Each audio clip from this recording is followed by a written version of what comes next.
কি লাগবে আমি তো জানি, তোর বিবি অসুস্থ আমি কি জানি না, তোর ছেলে বিদেশে অসুবিধায় আছে আমি কি জানি না, কথা বলেন, তোর যে শরীরের সমস্যা আমি কি এটা জানি না, আমি তো সব জানি, কোথায় তোর কোন মুসিবত।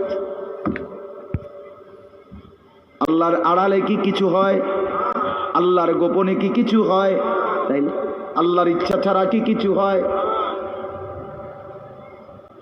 এজন্য মোবাইলের কথা বলতে গিয়ে এতগুলো কথা লম্বা বললাম। ছেলেদেরকে বললাম, বাবা অনেক ছেলে বসছো, মাশাআল্লাহ, আল্লাহ খুব বরকত দান করে। আজকে মুসলমানের যুবক তোমাদের ফেরার অপেক্ষা ইসলাম।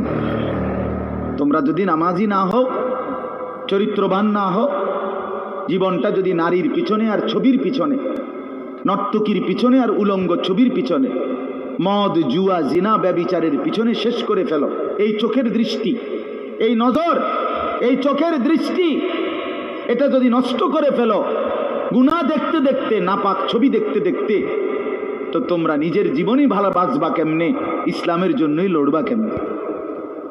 আর মুসলমানের যুবক যদি হেরে যায়, মুসলমানের যুবক যদি পড়ে যায়, তো দ্বীনের জন্য জানবাজি রাখবে কে? এই বুড়ারা, 60 বছর 70 বছরের বুড়া, এবার আর দৌড়তে পারবো, এবার দোয়া না করবো, কথা বলেন না কেন? মুরব্বীরা কি করবে? কলিজা ছিঁড়ে দোয়া করবে। অতএব আমি আপনাদের কাছে এতক্ষণের কথার মূল একটা উদ্দেশ্য, আমি দুইটা আয়াত পড়ছি, এই আয়াতের আঙ্গিকে কথাটা বলার জন্য বলছি। আজকে আমরা গুনার মধ্যে সবচেয়ে বেশি, বহুভাবেই আমাদের মধ্যে গুনাহ আছে, বাকি এই নজরের গুনাহ আমাদের সবচেয়ে বেশি। কিসের গুনাহ বলেন না? নজরের গুনাহ। আমাদের চোখ নিয়ন্ত্রণ হারা, বাঁধন হারা। আমাদের যুব সমাজ, ছেলে মেয়ে, তাদের পুরাটা চোখ তারা মোবাইলকে দিয়ে দিচ্ছে। ওই যে আগে যে শুনছি যে স্বেচ্ছায় চক্ষুদান করত, কথা বুঝছেন না কথা? হ্যাঁ, মরণোত্তর চক্ষুদান।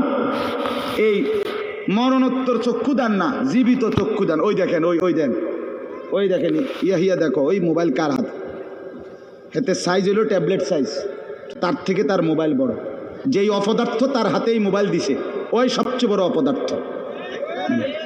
ওইটা একেবারেই অপদার্থ। সে যদি ভাই হয় তো ভাই অপদার্থ, বাপ যদি হয় ওইটা অপদার্থ বাপ।